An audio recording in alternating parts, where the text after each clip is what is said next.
जमीन के बीचों बीच एक लाश पड़ी थी। ना कोई नाम और ना ही उस लाश में कोई हरकत थी। बस एक इंसान था जो कभी किसी के लिए मायने रखता था। लोग धीरे धीरे जमा होने लगे, जैसे उन्हें कोई फिक्र ना हो, बस आदत से मजबूर खींचे चले आए हों। उन्होंने उस लाश के आसपास एक घेरा बना लिया। इतना पास भी नहीं कि उस लाश को देख सके और इतना दूर भी नहीं कि अनजान बने रहे। सबके चेहरों पे दया का नकाब था, पर अंदर सिर्फ जिज्ञासा थी। डर को समझदारी बनाकर लोगों ने अपने चेहरे पर पहना था। हवा में बस एक ही सवाल था कि इसे किसने मारा। लाश के सबसे पास जो खड़ा था वो बोल उठा। उसकी आवाज़ बिल्कुल मध्यम और शांत थी और बोलने लगा कि इसकी फीलिंग्स ने इसे मार दिया है। ये ज़्यादा ही महसूस करता होगा। भीड़ में हल्की सी सरसराहट हुई और दूसरा कोई बोल पड़ा, इमोशंस तो खतरनाक होते हैं। फिर एक औरत आगे आई और बोली कि नहीं, रिस्पॉन्सिबिलिटी ने मारा होगा। इसने बहुत ज़्यादा बोझ उठा रखा था। ये जवाब सबने रिस्पेक्टेबल तरीके से लिया। भारी जिम्मेदारियां हमेशा अच्छी विलन होती है एक नॉर्मल इंसान के लिए, ये तो सबको पता ही है। फिर एक थकी हुई आवाज़ में फुसफुसाता हुआ कोई कहा कि एक्सपेक्टेशन ने मारा होगा। परिवार, सोसाइटी, स्टैंडर्ड्स के एक्सपेक्टेशन ने। एक जवान हंस पड़ा जो लगभग उस लाश की उम्र का था और कहा कि फेलियर ने मारा होगा। तो तभी दूसरा जवान बोल पड़ा, नहीं नहीं, कंपैरिजन ने मारा होगा। दूसरों को जीतता देख खुद वहीं का वहीं रह गया। थोड़ी देर में लाश कड़क हो गई। हर किसी के पास एक वजह थी, हर किसी के पास एक एक्सप्लेनेशन था, जिसमें उन्हें खुद खुद का कुछ करना भी ना पड़ा। फिर कुछ अजीब हुआ।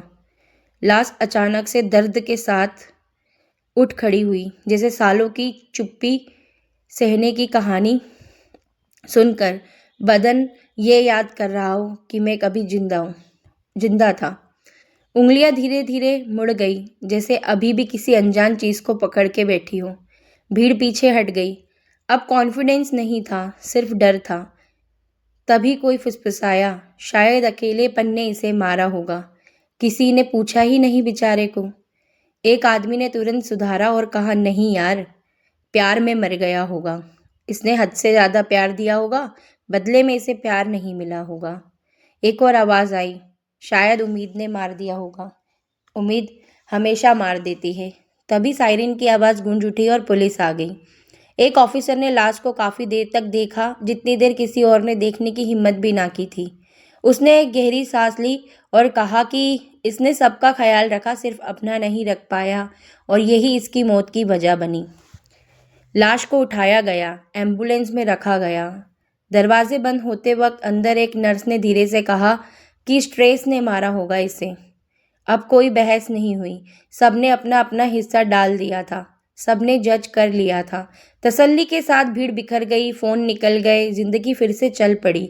और फिर सांस और खामोशी के बीच होने से मिट जाने के दरमियां रूह ने अपने आप से बात की, शब्दों से नहीं, अपने ज़मीर से।